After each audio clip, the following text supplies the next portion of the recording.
Okay.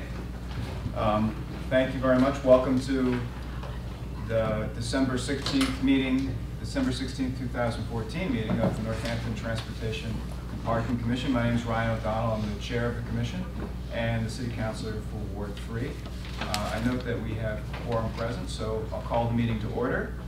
And I'd like to begin by going around the room and doing introductions for the benefit of the public, and in case we forgot who we are. And we can start maybe with the chief of police. Russ Sinkwitz, the police chief here in Northampton. Richard Cooper, citizen. Nancy Forrestal, parking clerk.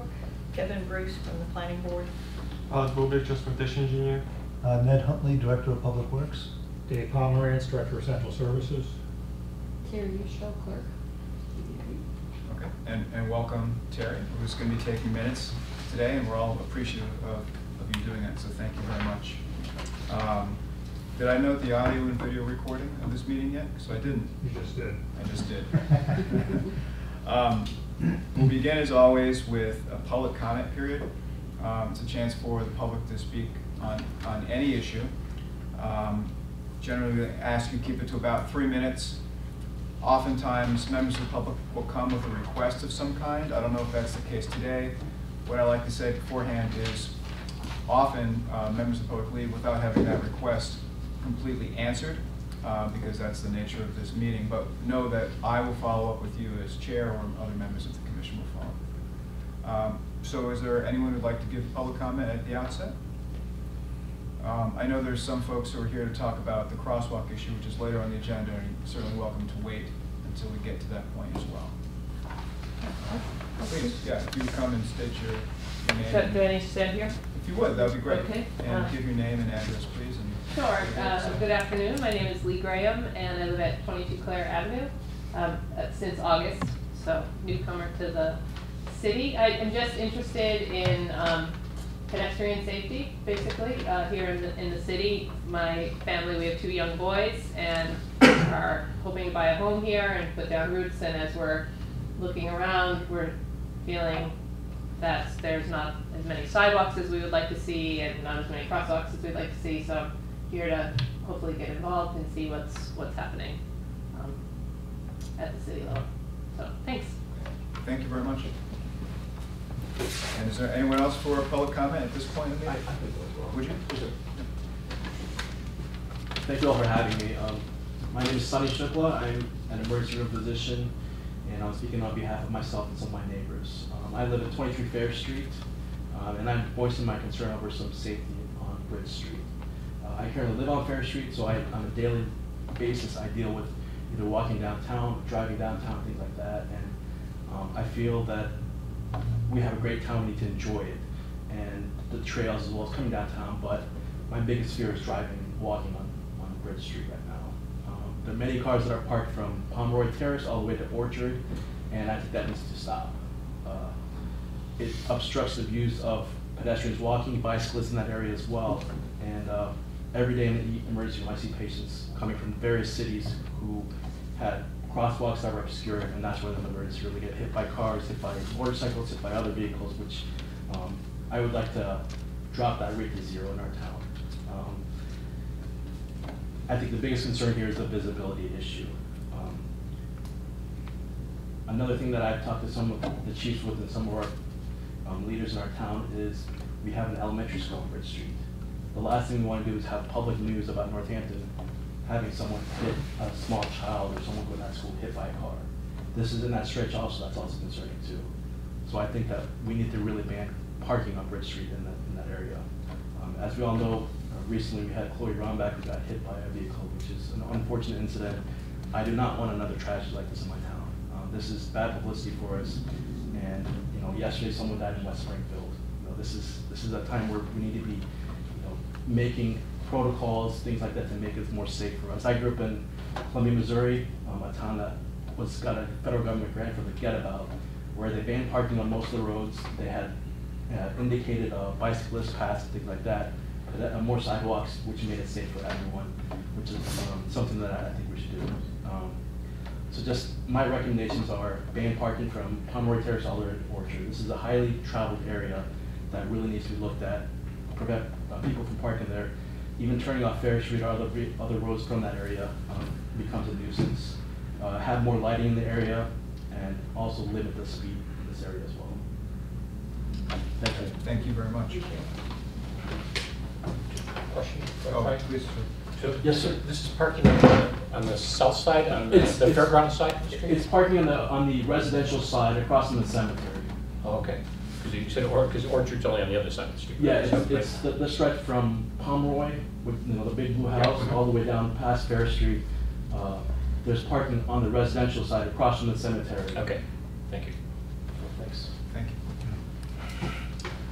Okay, is there any other public comment today? We'll launch into our agenda and try and take care of some business fairly quickly. Is there a motion to approve the minutes from last meeting? So, So Mr. Pomerantz makes a motion and the chief seconds. second. Okay. Any discussion or changes? All in favor? Aye. Opposed? Any abstentions? Okay, thank you very much. Are there any committee reports today? Suspect not, judging by membership here. We did have a bicycle and pedestrian sub-committee meeting, not but a committee meeting this last week. Between the time we had our last meeting. The outcome of that was determining the composition of the extension of the rail trails. And that was most of our conversation about that. I have not seen Wayne's message to the neighborhood about that, but that was the content of the meeting. So And the chosen composition of the rail trail extension will be? I'm not sure that we settled it at that Oh, you meeting. didn't settle it, I see. Okay, so if we did, I haven't seen Wayne's message on it. That's Okay. Anything else to add, or? a little report from the bicycle pedestrian. It's still good. Brevity actually makes it better. Any other discussion on the committee reports, or anything else to add?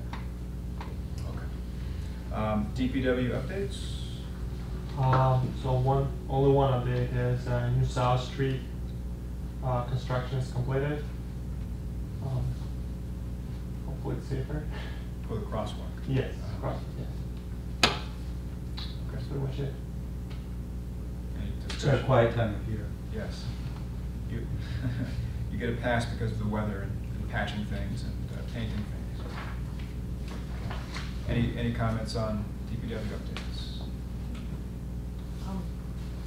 The old crosswalk, I was just wondering, is that going to be ground off in the spring or something? We're planning to black paint it. It's been ground already, and we don't want to go much deeper than it is right now. So we're planning to put black paint on it, but paint is pretty much weather permitted. I did get a comment from the neighborhood. The signs, the pedestrian signs didn't go up as soon as the painting was done, but I just walked by there today. They're up. They are, where you could find dirt, which means that they're, that far from the edge of the curve. Yeah. And I haven't been downtown at night to look at the light there, but the lighting is more of a concern to me than the signs, to tell you the truth. I think that's true for all of our crosswalks. I mean, unless we do something to make them active crosswalks, and I know the money situation, so I'm not just harping on this, but just painting the road doesn't make me feel a lot better, really. I'm hopeful for this one. I travel that route a lot, and I know we're still getting a lot of people using the old crosswalk, but I feel like at least they're realizing it, that they're doing it at their own risk. They're not just walking out feeling protected, so in some sense, that's better. And some of those comments we can maybe continue when we get to item 12 and talk in more depth about crosswalk safety in the city, because I think those are important comments. Anything else on DPW updates? Okay. I'd just like to give a quick status report about the commission itself. As you know, the mayor's administrative order is now in effect. And as a result, we lost two members who were, one was an appointee from the Board of Health, and one was an appointee from the Board of Public Works. So Mr. Hargraves and Mr. Hartwell are no longer, for the time being anyway, members of the commission, and so they're not here today. Mr. Hartwell has expressed interest in possibly reapplying as a citizen member. Mr. Hargraves is just going to step off. So I think everyone is in agreement about how much we appreciate the contributions of both of those commission members, and they'll be missed, but hopefully we can get up to a full complement of all 11 members for the commission. Yep. It made great sense to me that we had a person from public health on the committee. I mean, I thought walkability, biking, so I'm somewhat disappointed that that connection is lost. And I'm wondering if we're going to pursue a person through public transit. We had a conversation about it at our last meeting when Jim Nash was talking to us. I'm not suggesting he's the one, but he has had some experience with that previously. And Leslie Stein was the last one that I worked with. That's a connection that I think is really valuable for this community. And I think we can also get into discussion of the public transit subcommittee, because another order of business today, which I think is important, is approving our rules, especially because the mayor's administrative order is now in effect and our subcommittees are now gone. So transit could be one of them. It was the mayor's choice to remove the Board of Health position. We could, in theory, search for someone with those interests and qualifications, but there's no longer an appointee from the Board of Health. But I think those comments are good ones.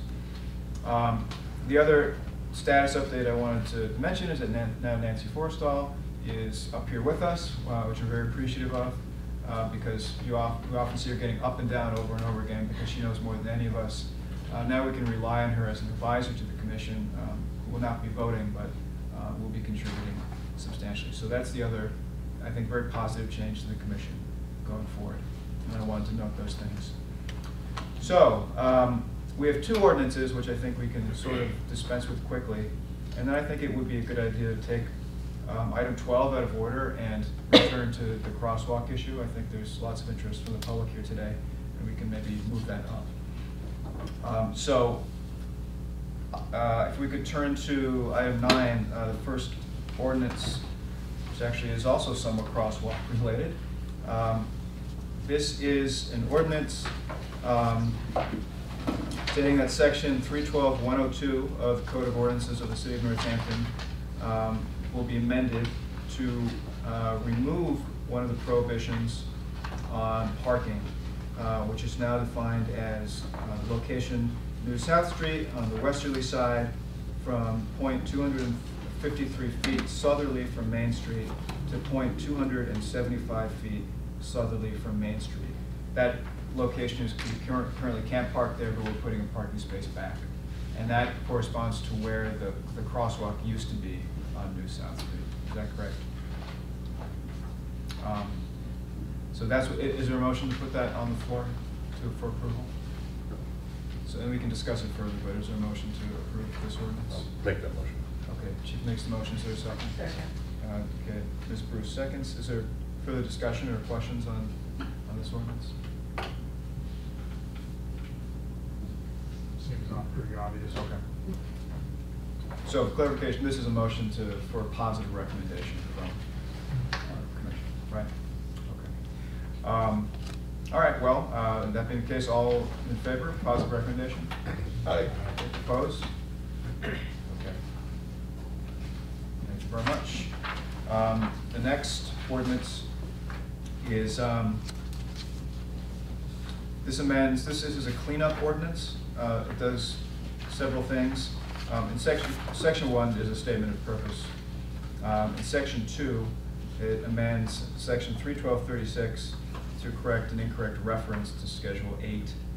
It's pretty straightforward. You can see there the change.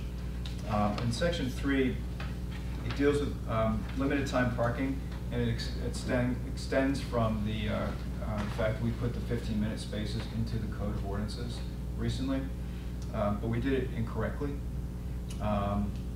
The City Council amended the ordinance that left this commission to specify that 15-minute spaces would only be in effect from 8 a.m. to 6 p.m., but it was phrased incorrectly in the version that actually became law.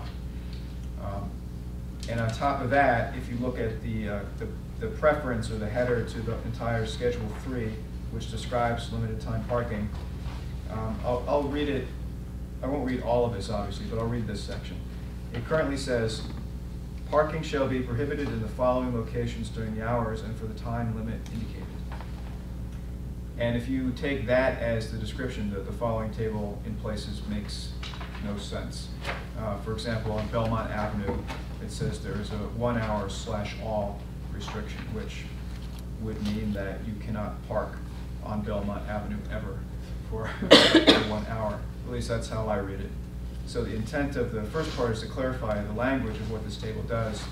And also you can go through and you can see that we correct the time for the 15-minute spaces, which now appropriately say 8 a.m. to 6 p.m. It corrects a few other minor errors and typos in spelling of street names, which I'll dispense with the reading of those.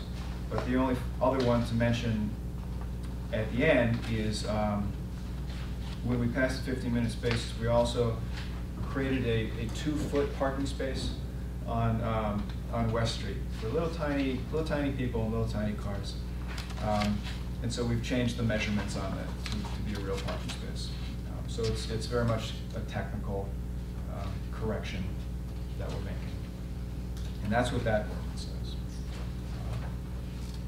So if someone wants to put on the floor for a positive recommendation, I'd accept that motion. I'll make that motion. Okay, Chief makes the motion. Is there a second? Second. Mr. Cooper, second. So is there further discussion or questions on anything in this ordinance?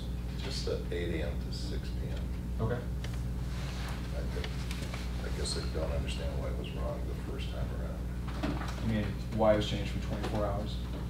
Well, there was no parking, as I recall, for 15 minutes, more than 15 minutes from 8 a.m. to 6 p.m. But when it went in, it said 6 a.m. to 8 p.m. Yeah, that's how it went into the code of ordinances. So the purpose obviously is 50 minutes parking, 8 a.m. to 6 p.m. Correct.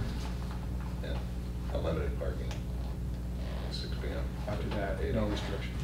which is really what happens. Yeah. Okay, it's just the wording I was getting lost in here. And will the signs be changed for actually give those hourly limitations? That's not my understanding. I mean, maybe the DPW could answer that, but I mean, that was one of the points I made in the council was that we're not changing the signs. Okay, no, just because Yeah, but people that know, and people that don't know, don't know. You know, because it just says 15-minute parking only, doesn't it? which is why people should watch what we do in this commission, because you learn all these tricks of where you can park. But yeah, so is that Okay, no, it's I'm a just, clarification? no, it makes it clear. Okay. Any other comments or questions on? I appreciate what you've done, and I don't want to mess with the details, but it seems like to me there are many places where stopping to get a cup of coffee in the morning is a 15-minute stop that would, between 6 and 8 would make sense. But I certainly see the discontinuation at 6 o'clock makes sense. But I'm just, it's kind of what you're thinking. It's like, some of those 15 minutes between 6 and 8 are useful. But I think if you're just getting coffee, I'm going to talk myself quickly out of this, because if you're just getting coffee, you move on anyway. I think that's right, and I think part of what the mayor's parking study might look at is an expansion of 15-minute spaces. Because in the evening, 15-minute spaces could be used for takeout. Yeah. Just like in the morning, early morning, they could be used for getting coffee. Okay, worth looking at more in the future. Any other discussion on this ordinance? Okay, so we have a motion for positive recommendation. I think the motion's already on the floor. All in favor? Aye. Opposed? Okay, thank you very much. So we have the rules to do. That will take a while, I think. So I'd like to suggest moving number 12 out of order and begin kind of a discussion on the crosswalk issue that I think folks are here to talk about. And I'd like to offer a brief preface, if I could. My reason for adding this to the agenda is I think it's important that the public know that this commission is taking this issue seriously, and especially in light of what happened on Bridge Street in Ward 3 last week. And I think, obviously, at the outset, we want to say that we wish Chloe Rumbach a full recovery, and our heart goes out to her and her family. In fact, everyone involved, since we don't have all the facts yet, and we, in fact, I think, sympathize with the driver who was involved as well. So it's a very unfortunate situation, and we wish her a full recovery. Today in the commission, there's a lot of things we can discuss, but I think we need to be very thoughtful about how we go about that. New York City has, in researching this, I found New York City has a program that they just launched, I think, this year called Vision Zero, and it's the idea of having zero serious injuries as a result of traffic and making that a stated priority. And I think we'd agree that in Northampton, one serious injury as a result of traffic is too many. And I think whatever the situation is, we have to acknowledge that, and that has to be an important guiding principle. I also think that despite the concern we feel, we need to approach the issue thoughtfully and carefully and realize that every street is unique and has its own challenges. And our goal today should not be to be reactive. And I don't think we'll leave this meeting with a concrete plan, certainly not for the whole city and probably not for Bridge Street either. But I do think we should have a conversation about facts and history and best practices in our city and in other cities. And I think that would be appropriate at this time. So it's really, the floor is open. We also, actually, we have Councilor Shara from Ward 4, to whom I mentioned we'd be talking about this, and she expressed interest in coming and speaking as well and being part of the conversation, which is obviously appropriate because Ward 4 is a downtown ward as well. So, Councilor, I don't know if you want to speak, have the first word as our guest. Okay. Well, is there a motion to recognize Councilor Shara? Okay, is there a second? Okay. All in favor? Aye. Please, the first word. When Councilor O'Donnell told me that you were going to be discussing this tonight, I really wanted to come. It's something that he and I actually have been talking about over the year, kind of concerns about crosswalks and sidewalks and just general safety in terms of the roads and our sidewalks as the two downtown councilors. And there had been that tragedy on South Street a couple of years ago, and then of course what happened last week.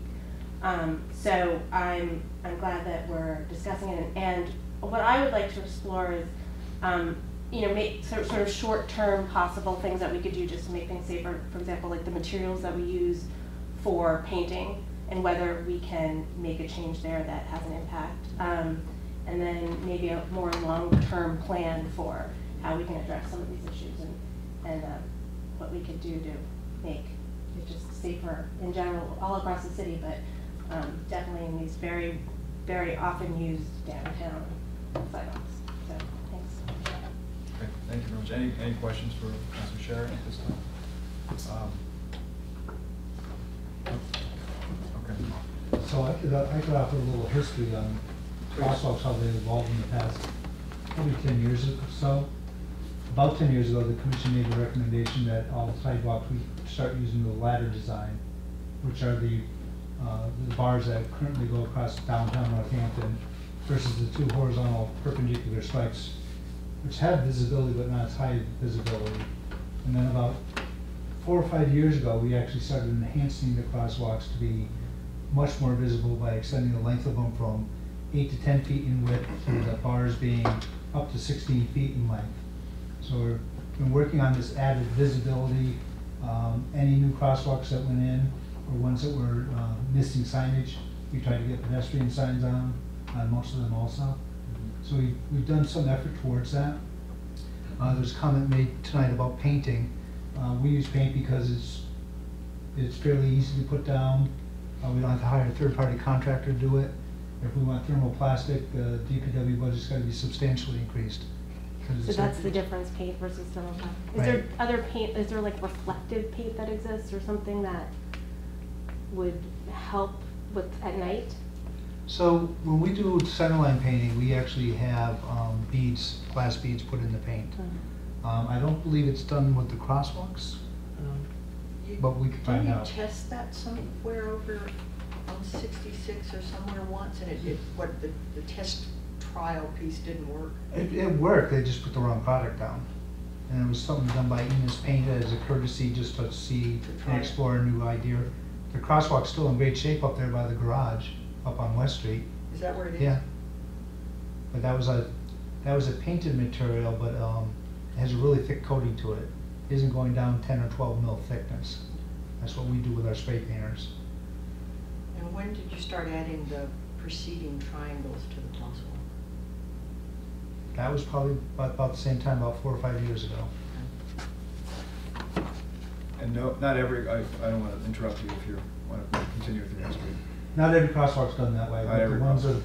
that, you know, the main streets and where heavy pedestrian uses, those are the ones that are seeing those enhancements for the most part.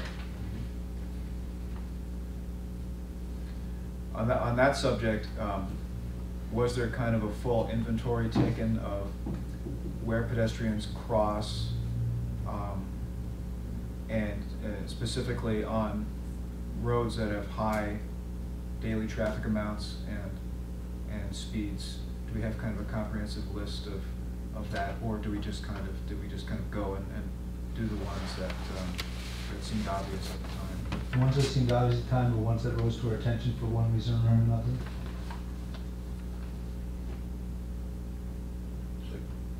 Well, okay. Chief, did you? Just to get the police department's perspective, I mean, for many years, when we had grant money or otherwise, we've had active enforcement programs for drivers not abiding by the crosswalk rules. And in fact, interestingly, there's this a couple national websites that talk about the radar traps on Interstate 95, and et cetera, and you look up Massachusetts and you say, you don't stop for a pedestrian in Northampton, a bike cop's gonna get you, or a cruiser's gonna get you. So our reputation for enforcement is very strong. And should act as a deterrent, quite often it doesn't. And without talking about any particular accident, every accident's unique in its makeup. Every accident's unique in the relativity and the percentage of the responsibility of the pedestrian, or the responsibility of the bicyclist, or the responsibility of the driver.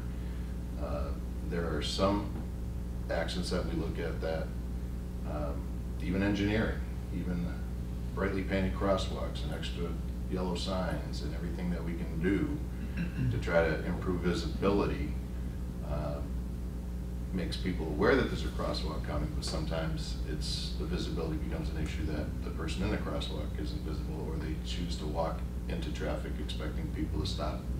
The downside of us having such a good reputation of being strong pedestrian crossing enforcement is people do kind of think that crosswalk gives them a protective magic corridor, and don't take the extra step to make sure the car is acknowledging them or stopping them.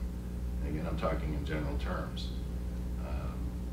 There seems to be almost a rash of pedestrian accidents in the Hampden and Hampshire County area the past week. West Springfield had a crossing guard brightly lit with a vest and a sign in the street on a crosswalk in daylight, and unfortunately was struck and killed. And then 3 hours later, in that same street, 600 feet away, another pedestrian was hit on a crosswalk. If you had the other towns, Agawam, Westfield, I think Palmer, you know, it's a complex problem, and it's looked at by police departments all over the place. Worcester just recently had a posting, and I shared it with the chairperson. They've had 294 pedestrian accidents in 11 months in Worcester, and that's a high number. And they're doing as much enforcement as they can. And some of the enforcement protocols we've done before wasn't just drivers; it was to try to educate pedestrians. And the unusual quirk in the Massachusetts law is enforcing jaywalking. It's a $1 fine. There's not an impediment under the statute to actually have a consequence to try to make people pay attention. And I'm sure you've experienced it, and I've experienced it. that people do, for some reason or another, seem to feel if they see the car sees me. And that's just not true. And tragedies occur as a result. So, you know, any great ideas you have, any cutting edge technology, I mean, these are things that we look at all the time. We want to increase our education potential, not only for drivers, but for bicyclists, for pedestrians. You see accidents in the paper, pedestrian struck, bicyclist struck, no charges filed. That's because our comprehensive investigations determine the large amount of fault lies on the pedestrian or the bicyclist hitting a car, driving at night down the wrong side of the road with no lighting. I mean, all the factors that we take into effect. So, again, each accident is unique.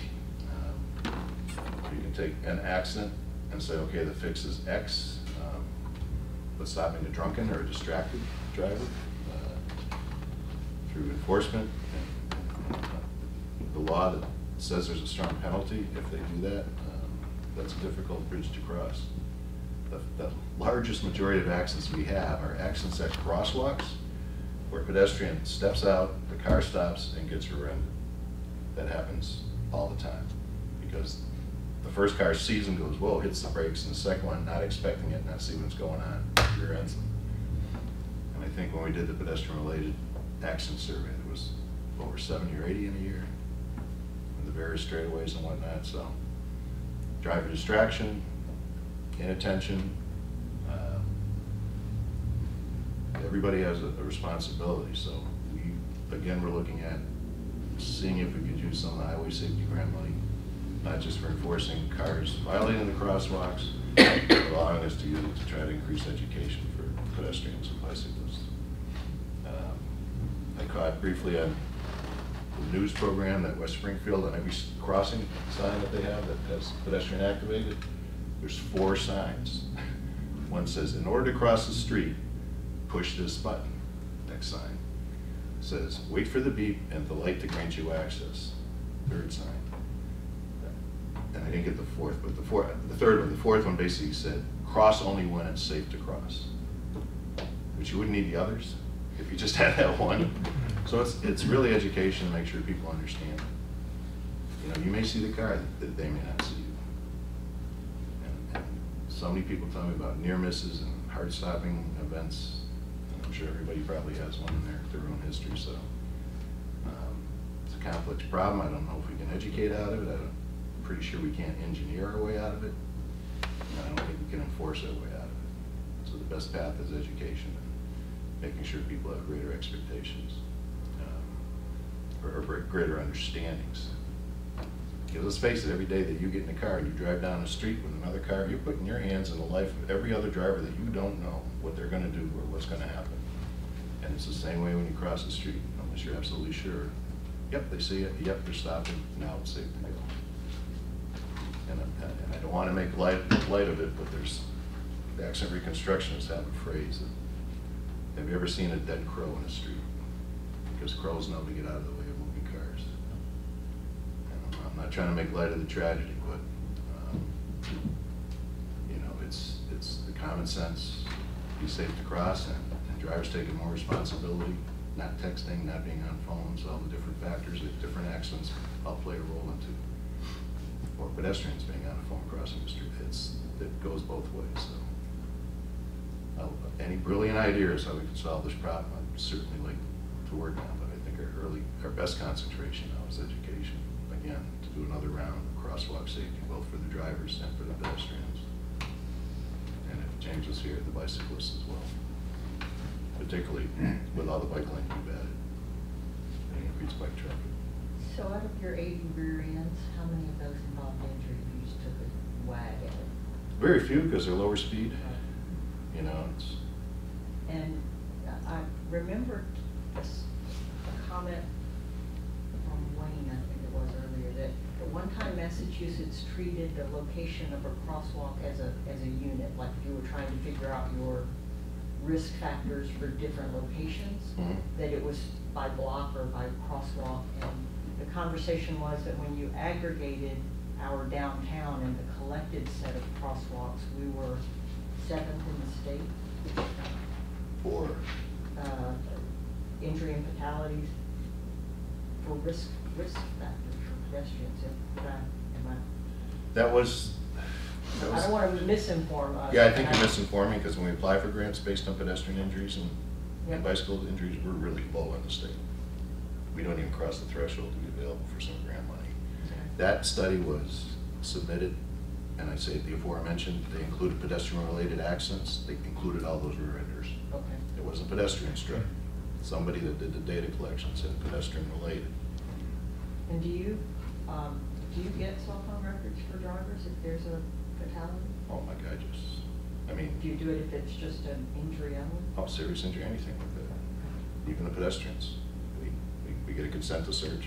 Sometimes we don't get it, then we seize it, then we seek a search warrant. Every case is different. And that helps us in our investigation. We do the cars happen, and almost all do we do the black box recovery, get a search warrant for that. In fact, we wrote the first template for black box search warrants in the Commonwealth. We seize the car. The car is taken and impounded, and it gets meticulously torn apart, part by part, to look for defective, whether a light bulb was out, what the brakes look like, what the tire conditions are, what the brake, I mean, that's why the investigations take so long. We look for any contributing factor, mechanical, etc., driver distraction, vehicle issues. Yeah, I agree with you. We can't enforce our way out of this one. I mean, that's just not the approach. And nationwide, I think the number's like 7,000 out of the 30,000 fatalities that are road related. So it's a big percentage of people that are pedestrian that are captured in our highway fatality number. I think there's a lot of shared responsibility here, as the chief points out. There's shared responsibility between pedestrians and drivers. And I also think, even though we can't enforce our way out, and we can't engineer our way out, I think it's the fact that the city does have the responsibility to develop best practices that we abide by, and do the best we can to set the rules, set reasonable standards for what we can expect. Because pedestrians do have an expectation of safety to a degree. It's never going to be perfect, which I think is an important point that the chief made. But I think one function of this commission can possibly be going forward that we can maybe compare. The chief has information on accident data. It would be good to have that overlaid with certain roads that we envision working on, and maybe when we do that work, that's the time to make structural improvements that might not completely guarantee safety, but would be a step forward. Go back to the engineering piece for a second, right? And obviously, you have to look at engineering guidelines, whether they're state, federal, highway industry, under the caveat of every potential location where we're going to put a crosswalk and has specifics that may not apply or be valuable in looking at these guidelines. But are there guidelines that are out there? With the unfortunate accident on South Street, we had lengthy discussions about raised crosswalks, flashing lights, signage, where the crosswalk was going to be located. Are there guidelines for crosswalk design based on variables? You talked about the paint before, Ned. What about other features? Well, we follow the MUTCD, the Manual Uniform Traffic Control Devices, for pretty much all our pavement markings, and whether or not stop signs are warranted and traffic signals and so on. They don't provide a lot of guidance about a crosswalk, except the painting, the markings of it. They found that everyone frowns on mid-block crossings, but they do happen. Mm-hmm. We try to be, cognizant of them if we are looking at putting them in. The other thing is, we did do in the past 5 years, it started off in the Lions Club probably 6 years ago, enhancing the school zones with pedestrian paddles. That program's still in place, and we just did that for Bridge Road School too, but I don't think you'll see those in the MUTCD. That's a local thing that we just do. The structure of that book is to state the minimum standard, and that's where the painting of the crosswalk comes in.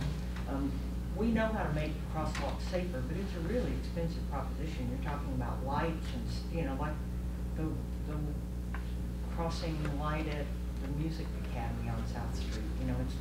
needs to be wired in, it's got signal lights. But I am interested in just lighting, not stoplights. But it seems like to me an interim step in that direction is to get a light on the sidewalk at the crosswalk so that people can see kids in black coats. And as we talk about replacing the lights around town with LEDs, maybe this is the time to say we migrate to that movement of lights to those locations if we can. But it's the lighting piece that I think is within our grasp.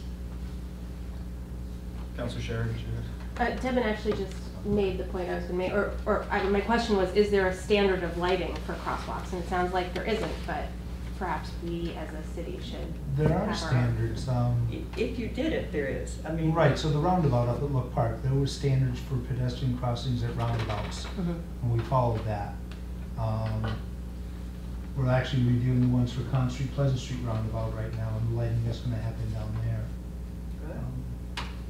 And we do have, we actually tried with Smith College a lighted crosswalk by their campus center a number of years ago, and they installed it twice and it failed twice. So they were trying to do it, and it just wasn't working out. It's high maintenance, especially when we're using sand for winter operations, because they're depressed into the roadway just a little bit, and they plugged up with snow and ice. So those are lights actually in the crosswalk? Right, you push a button, they flash on and off that Right. someone's in the crosswalk. So, It's a bit too right, big. so we've gone to actually rectangular flashing beacons now on Con Street in front of the high school. They're fairly expensive. They're about $45,000 to install those. We put a light, our first lighted crosswalk was actually at Sirios, but nobody pushes the button. Like last night, Nobody I was right pushes the there waiting to button. make It's my there. right hand turn, she goes, she hits the button, she starts crossing, a car stops coming the other way, and then the light goes on. She didn't wait for the light, you know? That was like, oh my God, could have been another tragedy. Right. I'd actually meant more, as opposed, not lighting within the crosswalk. I mean, yeah, like just, like street lamps, like extra street lamps kind of that are directed upon a crosswalk. Thinking out loud here, I mean, that's the kind of way I was going. You know, you can do all the crosswalk fancy stuff you want, and you can't see, as Devin put it, the person in the dark road and crossing. I wonder if the electric companies have any plan to prioritize street lighting on side streets or roadways that would involve prioritizing a street light where a crosswalk exists. Isn't that at the request of the city council installing a new lamp? I don't know. I thought that was the process. Goes to city council, they approve it, and we get a rate set for the, It's added to the inventory. right, and we pay a yearly fee on that particular light, and they provide the maintenance of it. I mean, that would answer the issue, or help the issue for the mid-block type crosswalks, like the one on Bridge Street, probably several on Elm Street, which are under darkness, that if they were illuminated, at least the drivers have a clearer vision of who, seeing the person crossing. And there's probably other areas that wouldn't solve the intersection one so much, but it might be a start to see if the utility companies can have a. Yeah, I didn't know the process for lights, but even if we don't take on new lights at those locations, if we just, what does it take to move a light? Well, I'd like to explore that to see, I didn't know that the electric company had control of the lights and we just paid a fee to them. So I think there's a starting point, because that seems just doable. I'm really pessimistic on just painting crosswalks. I hate to be that way, but I think in some ways it gives people a false security. So I want to light the people. I think in keeping with that, I think we need to take a look at the crosswalks that we have and whether or not we're allowing vehicles to park too close to them. Just like what was, looked at with Pleasant Street and with South Street, because even our congested Main Street area, it seems that we have a lot of parking spaces that are right on top of these crosswalks. The one that comes to mind for me is by where the old cleaners was, and you're coming around a curve, and there's cars that can park there, and when a truck parks there, a person stepping out from where like Cracker Barrel Alley is into that crosswalk is completely blocked until they are actually in the crosswalk. So they can't see the oncoming traffic, and the traffic can't see them. They have to kind of peek around. And yet, that's a legally parked car. So it's simply doing an inventory of what we have in place now. It doesn't cost that much.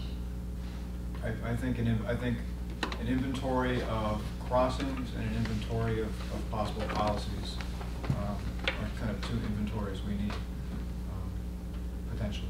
I think that's a good idea. And of course, we just removed that one parking space on Pleasant Street near the watering hole for that very reason, for a crosswalk visibility. And anecdotally, if you're on Main Street past that crosswalk near the old cleaners, and you go up to take a right on the State Street, what I always notice, and this is more of a signalization issue, I think, but the green light turns on and people start taking a right at the same time the green cross sign goes. And I always thought that was an accident waiting to happen. So signalization, I guess, is another thing to add to an inventory if we do want to be future. Central Services, do we have some direct conduit to the utility? It's really gonna be the city chief asking, based on an internal review or application process that we do with your sign off, do we want to either relocate a street light or add a light? It's a form we fill out. It should probably be revised and add some new criteria to it, but it's normally used for vehicle traffic, not pedestrians. But something expanded to do that better. And then we score it. And if the score is between this range, you don't need a light. If it's between this and this, you would review it. Well, that's the old Yes. police committee one. Yes.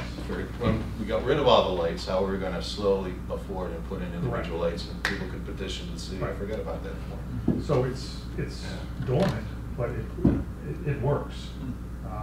We could do it as an inventory of looking at crosswalks, not whether you needed an additional street light because there was a curve in the road and it would just be less visibility for vehicular traffic. We could do that. Do we have an inventory of crosswalks? Mark Shield has a list. He makes it For his every painting, year. I was gonna ask Yeah. if Mark had one, yeah. Okay, that would be a good place to start. So Are we prepared at this meeting to commit to that, or is that something that we need to think about more, or is it something we should just do? I think if we've got a list to distribute it to the committee, then we can pick away at it. We probably all have our own little personal experiences, depending on how frequently we drive in different parts of the town. I know I do. I think the committee could do, I'm interested in doing some piece of it. I think we ought to give some thought to maybe a set of things we'd like to look at, a common set of things. So if Nancy wants to know how far the parking is from the crosswalk, and put that on the list. And if I want to know how far the nearest light is, put that on the list. And if I want to know if there's a, ADA compliant sidewalk there, is it, kind of thing. So I think we ought to think about the list that we want in Before we look at the, No, I think it's great to bring forward your list, please. And then I think we ought to prepare ourselves. I would love to think that one person might do all of that inventory work, but that may be not possible. If not, I think the committee can talk about how to get it done. We also, we may have a bicycle pedestrian subcommittee as well, if we're gonna do concentrated kind of granular And I think research. it would be in their interest. But I still, even for them, I would want to guide the survey work. Remember the public who wanted to? Yes, I'm not sure when to tune in, so now is okay. Can we vote just to recognize anyone who wants to speak? Sure. So motion to recognize from the chief, So- second. All in favor? Aye. Nice and formal, please. All right, yep, great. Thank you. I really appreciate this conversation and think that some of the suggestions that have been made would really go a long way. I just moved from New York City where Vision Zero is happening, and I lived in Queens off of Queens Boulevard, which is affectionately known as the Boulevard of Death, because there's plenty of crosswalks, but the drivers go so fast, you know, and this is a much smaller city with a different budget, but there are these enormous billboards over it that say, if you just reduce your speed by 10 miles, you know, you've got a sort of child's face, like half is a skeleton, half is like still alive, you know, because at certain speeds, someone's much more likely to live. So probably not going to start erecting those all around Northampton, but like some education, some awareness for drivers, pedestrians alike, you know, I think is really a great idea. My interest as a newcomer, and I'm speaking, you know, with no history here, and so everything is, you know, probably some naivete or just innocence we'll think about, is new crosswalks. You know, I mean, as a driver, I feel like there's like plenty of crosswalks in Main Street, right? You're like trying to get where you're going, and like there, you know, there's just a lot of them. There's a lot in front of Smith, because so from the driver's perspective.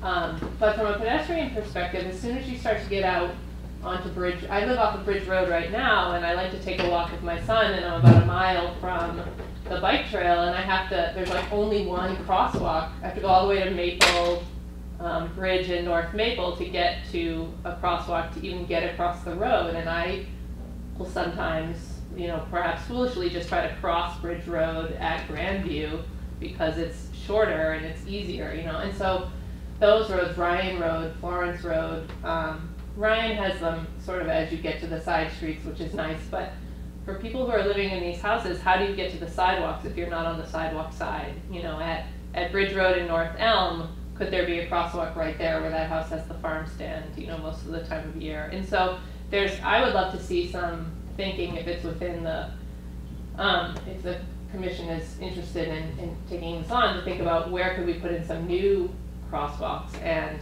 think about how can we connect people to this like amazing network of bike trails and walkable trails, you know, but how can we think about how everyone can have access to those, particularly on these roads that very quickly go up to 35 miles an hour and are well trafficked. How can we make them work for pedestrians as well? That's sort of what I'm interested in. Yeah. I love your thoughtful, you know, information coming to us. I feel like we need to fix the scary ones we have. Mm-hmm. And my concern about putting in new ones is I've just read plenty of research that you're the responsible person when you're not at a crosswalk. You're really worried about crossing. Right. And so I'm concerned that an unimproved crosswalk is more risky than not. Right. Than not having one.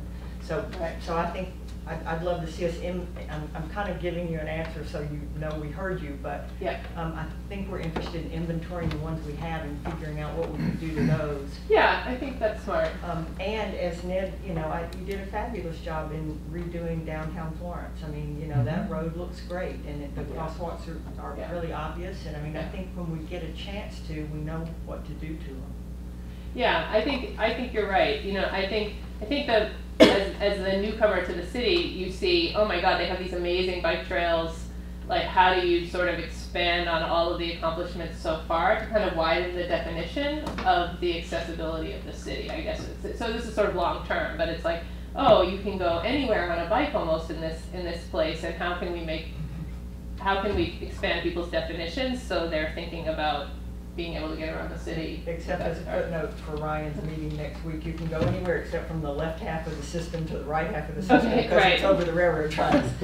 So anyway, thank you very much. I appreciate it. Oh, that means, okay. Thank you very much. So just a point of information on that. About 7 years ago, the DPW was awarded money for capital improvements, and we worked on our priority list from the Transportation and Parking Commission for basically walkability in the city. We actually did new sidewalks from Jackson Street all the way up to the Gables condominium. There's never a sidewalk on Bridge Road in that section. We did connecting North Elm Street to Hatfield Street. We did Hatfield Street from Route 9 over to Bridge Road. And that's all happened in the past 7 years. That funding source is now gone, but we've reapplied to the city this year in the capital improvements for additional monies to keep this network going that we want to expand off of, to make Northampton more walkable. They're basically all centering and linking to the bike paths is what they're doing, just so you're aware of that. Do you mind if I ask, is there plans to put sidewalks on both sides of the street, or is it just once a road has a sidewalk on one side is considered That was, done? they wanted to do it, we had the Yeah. money, there was adamant opposition for the people that would have to shovel them. Right. Oh, really? That was on Bridge Street, or Bridge Road, Road, going the to other JFK. side. Yep. So when we installed the traffic lights with the pedestrian phase there, we actually created a sidewalk along Arcanum Field all the way down to Mountain Street Yep. to get that interconnection from that Fitzgerald neighborhood Yep. development, at least safely up to that intersection, be able to cross Yep. and get to JFK. Yep. But the problem is they have to cross twice now. They also cross when there's no crossing guard at Beach Street for Right. JFK School. Right. But hopefully with capital improvements this year, we'll actually have new signage and new lights there, and hopefully a rapid flashing beacon there too for pedestrians. That'd be outside of school hours too. So people have to shovel the sidewalk in front of their Yes, they do. house. Yeah. And again, there's, just speaking generally, there's some scientific evidence that alluded to it, where there's not a crosswalk, people are really cautious, Yeah. because they're left to their own devices. Right. And where there's a crosswalk, there's an assumption of safety that is unrealistic. My example is King and Damon. Yeah. All right, no pedestrian crossing signal, no crosswalks, 4 directions of heavy traffic, high Yep. speed when it's green, dozens and dozens and dozens of people, kids, et cetera, cross from the apartment complexes to Dunkin' Donuts daily, back and forth. Never anybody been hit there, ever, because you've got to learn how to get across the street safely. Right. Where my fear is when they do the pedestrian crossing signal and you're gonna hit it and you're gonna expect the guy that's doing 40 miles an hour because he sees a green light Right. is somehow magically, gonna stop. It's, people are left to their own devices. There's others, well, I'm not gonna go to all of them. Drivers, complicated roundabouts, lots of signs. Yeah. People get confused. You take the signs away, it's like, whoa. We gotta wait for the other guy because I don't know what to do until. So more is not always better, in my opinion. There's one idea that has come up in some of the walkability meetings that we had around town, and that was the existing condition of the sidewalks.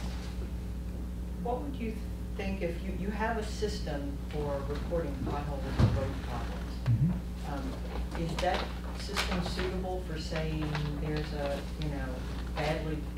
bad hole in the sidewalk, or Oh, yeah. it's shifted, you would be acceptable to Yeah. that? Okay. I just wanted to see, I Mhm. didn't know if you would scratch your head and think that's No, not a it's road. part of our work order system. I'm mindful of the time. I think that this has been a good conversation so far. Do we want to end with an action step about this inventory idea? I think we should return to this in January. And there's, how much time between now and then we have to do this work, I'm not sure, but is it the sense of the commission that we should start with the inventory of crosswalks? Is that something that DPW was able I'm to? pretty sure we have it. Is it electronic or paper? That I don't know. Okay. Yeah, they just distributing the data that we already have. Distribute the data. The form that we used to use for. Correct. I can include the assessment form to the That would be January great. packet. So I- we can see what it looks like. Yeah, I'll look at the data for, the most frequent Okay. accidents. Yeah, They're spread out all over, I gotta tell you, there's no. I think for today, that would actually be a good outcome, Mhm. since we're in data gathering mode. And then as Devin suggested, I think we should work on kind of an inventory of things we might work on, like lighting, and as Nancy suggested, visibility at crosswalks and those things, which we can return to in January. So that would be my suggestion. And are there any other comments otherwise on this subject? Negative. Negative?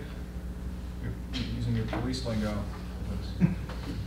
Okay, well, thank you very much. I think that was a good conversation. We'll return to it in January. We have one more item on the agenda, which is important, which is our rules. Because of the mayor's administrative order, we're brand new, and so we need to have rules on the books. And if we want to have a bicycle and pedestrian subcommittee, for example, we need to establish that in rules as well. We've debated the rules in front of you for a couple months now. And I think we're pretty much there. You'll see that I've taken some of the comments I've heard and made some additional changes, put these in for amendments. I kind of solved two problems we were having by not addressing them. One was, I don't think we're ready to create all our committees tonight. I don't think we're ready to create a parking committee tonight. I don't think we're ready to create a public transit committee. I think we are ready to create a bicycle and pedestrian subcommittee. So what I've recommended in these is, we have an addendum at the back. And so on the last page, you'll see that I wrote a very simple description of what the bicycle and pedestrian subcommittee is. And I think in the future, we can add subcommittees there by amending our rules. But I propose tonight that we not try to do everything at once, because I don't think that's going to happen. And the same process is what I'm suggesting for the creating a fair process for parking change requests. Recall that discussion when people come to us and ask us to change this or that rule on their street. We want a fair process for it. But likewise, I don't think we've arrived at that tonight. So I propose we save that for the future. Those are the two main changes. What I think would be appropriate, unless anyone has general comments, is I would like to just read this out loud so we can all be sure what these rules are. And if there's any specific amendments you'd like to make along the way, just stop me and we can work on those. Does that sound like an acceptable way to proceed? Okay. Did everybody get a chance to read them? Well, no one has seen, some of the amendments that I've made. Those are the ones he just bring me today. But they've seen the underlying commission draft. Whichever way you want to go. I mean, I think it's a great effort. I think one of the comments I made at the last meeting was, instead of formalizing every committee, give us the opportunity to set up committees as they're needed and dissolve the committees, which you've done by the addendum. I think that's a better way to go. I agree. And further, you did the parking change request to be done later. To complete the less is more guide. I mean, you've got a lot less wordy and still get to the heart of what our goals and objectives are. So I tried to save on taxpayer-funded words. Yeah. No, if you want to read through it, I would like to. So I'm happy the way it is. All right. So, Transportation Parking Commission. These are commission rules. These will be adopted December 16th, 2014. The Transportation and Parking Commission, hereafter the Commission, hereby adopts the following rules which supplement the Mayor's administrative order establishing the Commission. Section 1, in general, 1.1, meetings. The Commission will meet on the third Tuesday of the month at 4 p.m. unless otherwise determined by the Commission. Each meeting shall open with public comment. 1.2, advisors of the Commission. The City Parking Clerk and Traffic Engineer will serve as advisors to the Commission, sit with the Commission members, and participate in discussion but not vote on any matter unless serving as a designee of a Commission member as authorized by the Mayor's administrative order. 1.3, Commission Clerk. The Department of Public Works employee shall serve as clerk and take minutes unless another member of the Commission chooses to assume that responsibility temporarily. 1.4, these rules, the Commission shall approve rules annually by July 1st, but may amend them as necessary at any time. Section 2, subcommittees. 2.1, membership. Subcommittee members may be nominated by members of the Commission and confirmed by a vote of the Commission. Each member shall have a one-year term. Each subcommittee shall consist of at least one member who also serves on the Commission. Each subcommittee shall annually elect its own chair and vice chair by July 1st. 2.2, responsibilities in relationship to Commission. The Commission may refer matters to subcommittees for consideration or request a recommendation on any matter. Matters referred to the subcommittees shall be returned to the Commission within 60 days. Subcommittees may raise their own discussion items within the bounds of their areas of focus. Subcommittees may not incur expenses. Chairs of each subcommittee or their designee will report on their activities and discussions at each meeting of the Commission, either in person or through a letter to the Commission submitted in advance of the next meeting of the Commission. The chair of each committee will keep track of members with expiring terms and notify the chair of the Commission in advance of the expiration of a member's term. 2.3, meetings. Subcommittees will meet regularly at least 6 times a year. They will post their agendas. I'm seeing an error here. This should read, instead of will, it should read and. They will post their agendas and publish minutes in accordance with the open meetings law. Meetings shall be held at times when members of the public can reasonably be can reasonably expect to be able to attend. Each meeting shall begin with a public comment period. 2.4, establishment. Subcommittees established by the Commission shall be described in writing as an addendum to these rules. Such description shall include, but not be limited to, the name of the subcommittee, the issues it will address, the number of members, the term for which the subcommittee will exist. And then I delete the committees we were thinking of putting in. Section 3, requests of the Commission. 3.1, special requests. The Commission may consider transportation and parking related requests for special events, festivals, holidays, and make appropriate recommendations. 3.2, traffic calming requests. Traffic calming requests shall be assessed according to the procedure described in the most recent version of the City Traffic Calming Manual. 3.3, parking change requests. The Commission will strive to follow a fair and uniform process for assessing specific requests from individuals for changes in parking locations, hours, or rules. The Commission will establish a process by July 1st, 2015, and include it as an addendum to these rules. Finally, Section 4, presentation of ordinances. Ordinances shall be presented when appropriate with maps so that the Commission and members of the public can easily visualize and understand any proposed changes. Proposed ordinances shall be posted on the agenda with a brief description of their legislative purpose. And now, addendum for subcommittees. A, bicycle and pedestrian subcommittee. This subcommittee shall consist of at least 5 members. The subcommittee will focus on bicycle transportation, pedestrian safety, walkability, and related issues. And then you have addendum for parking change request process, which is reserved for the time being. How was that? I think that sounds fine. The subcommittee term, did we not discuss that previously and go from commission to committees? We did, yeah. We did. However, I went back and read the mayor's administrative order, which refers to them as subcommittees. Okay.